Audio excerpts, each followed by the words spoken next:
was saying that you had some thoughts on Marilyn Manson, that he heard you speak about him and that you weren't too thrilled with him. Oh, I got no problem with Marilyn. I mean, I like him in interviews. I think he's a really articulate He seems like a real honest guy, yeah, right? Well, and he seems like he's pretty funny. There's one thing well, I just saw him play it. We played a festival with him years ago, and it was just kind of funny to watch him do his thing in the daytime. Because the lights don't work, and the smoke was blowing off stage. Right. So it looked like a bad cookout. Right. And he was doing his bad thing. And without the show, it's just kind of rock and roll with these guys kind of overacting. Like Rocky Horror Picture Show on testosterone shots. Right. But the other day I was watching VH1, is Homes of the Stars, and they're in his place, and he's showing these very cool paintings he had done. And right on cue, he's in the kitchen or something, and his mother calls. So here he is in his makeup, the Antichrist, he's all heavy duty, and he's like, "Hi, Mom." And I was, you know what? My stock in Marilyn Manson just plummeted.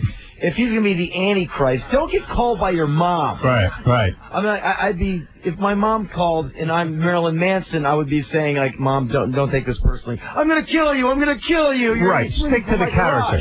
Yeah, stay in character. If you're gonna wear the makeup and the wig and wear these silly outfits on stage and say all this heavy duty crap, if you're gonna walk the walk, talk the talk. Stay, right. At least act out your little image you're doing. Right, because that could blow it all. Mark, you're on the air. Blew it for me. Yeah, Howard. Yeah.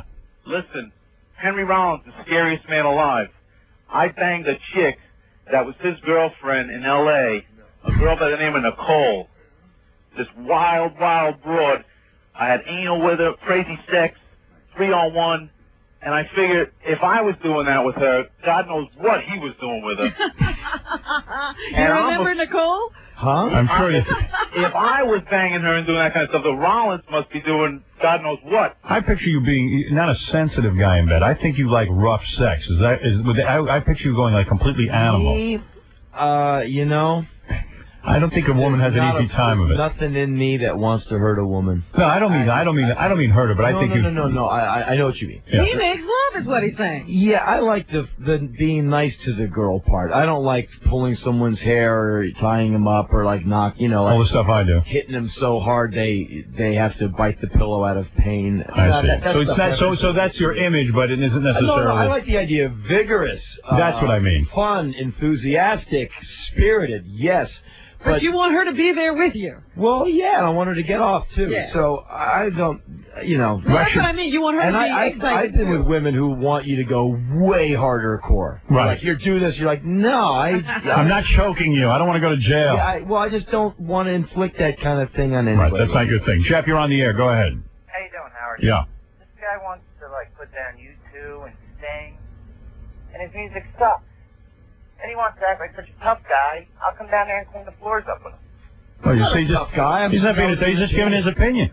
Yeah, but he acts all tough. He thinks he's real strong and tough. I don't think I'm strong. I see women lift more weight than me. I just don't like Bono and U2 and Sting. And if you do, great. And I admire your honesty, to tell you the truth. Yeah, and your opinion's good too, man. But I'm not trying to be some tough guy, because I've met tough guys. Like you had Chuck Zito on this show. Yeah, now Chuck is tough. That's a tough guy. Yeah, that's the guy you do not mess around with. No, that's the guy you call sir and you get well out of his way. Right. I'm not one of those guys. Yeah, I would never insult him. Mike, you're on the air. Mike. Hello. Poor Mike. I think Mike's asleep. Did Mike fall asleep too? I don't know. Let's see. All right, one more call. Come on, I'm running out of time. Go ahead, Brian. Yeah, dude, I've seen this guy in concert so many times. I'm a big fan. I've been at a video shoot down in Elizabeth you had a couple years ago for Terry. Sure. That was awesome. And Howard, you want to check out... That day. What's that? We played like 12 hours that day. Oh, it was awesome. Dude, he played the same song. Everybody was into it every time, man. This guy's intense. He's half machine. Well, he loves what he does. Yeah, go ahead. Howard, you want to see some tattoos, man? This guy's got awesome back. Yeah, Henry, you got them all, don't you? Are you sorry you got all tattooed? No, I have no regrets, no. No regrets about tattoos? No. Because, you've got major tattoos. In fact, you're one of the first guys I ever saw. Just random legs. And I got some here and there, but not as many as a lot of people I've seen. You know? And I always thought, when I used to see you on stage, I remember watching you, I think it was maybe a Woodstock or something. I don't know what it was. But immediately, the shirt comes off, the shorts are on, and I said, well, there's a guy who loves to show off his tattoos. Oh, no. The way you see me on stage with the shorts on and nothing else, that's all out of function. Right. I used to wear shoes and socks and jeans. Right. until the shoes start rotting from the sweat that accumulates, and it's the only pair of shoes I owned. Yeah, you sweat like crazy. Yeah, sure. And then you're wearing jeans that are soaked in 5 songs, but you're also sleeping in those jeans in the back of a van. So all of a sudden, like lightning bulb in your head, you buy a pair of gym shorts and you lose the shoes and socks because you're doing your laundry on the road in a men's room sink in a Denny's. So you start thinking more practical. So I haven't worn shoes since like '84. So what kind of cap does he sport? I don't know. Oh man, I got the portrait of you on my back. I got the portrait of Axl on my stomach. And I let major corporations take out ad space on me. Is that right? Yeah. What a great idea. Pepsi, I like Generex. Imagine an IBM just tattooed across your nipples or something. That costs a lot of money. That would be smart. I would do that. Yeah. You would be willing to do that. No. Listen, it's great having Henry on the show. It's really good to meet you. I think, I don't know. Howard, I must say, my man, I'm duly impressed.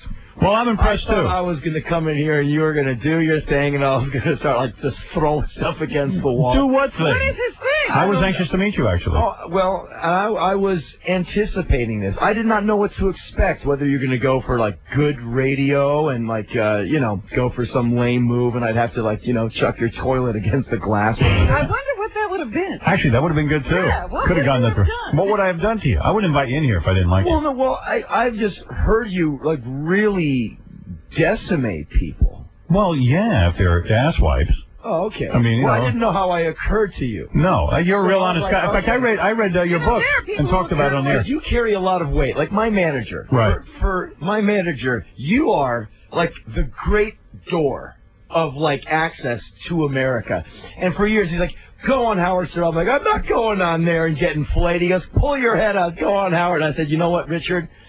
I love you. I love your kids. I want to see them get a college education. But I'm not going on there." No. I said, for you, this one time I'll do it. And so he flew all the way out here, and he's hopping around like a little boy that I'm sitting here with you now. Really? Well, I just people who sometimes occur as asswipes before they get in here, and they turn out to be okay people, and nothing happens either. No, the first time I got turned on to you was there was a documentary on your life, and I was watching. I said, "This guy's hardcore. I mean, he's living the real life. He's not some phony rock star. I mean, you're living the life you portray on stage."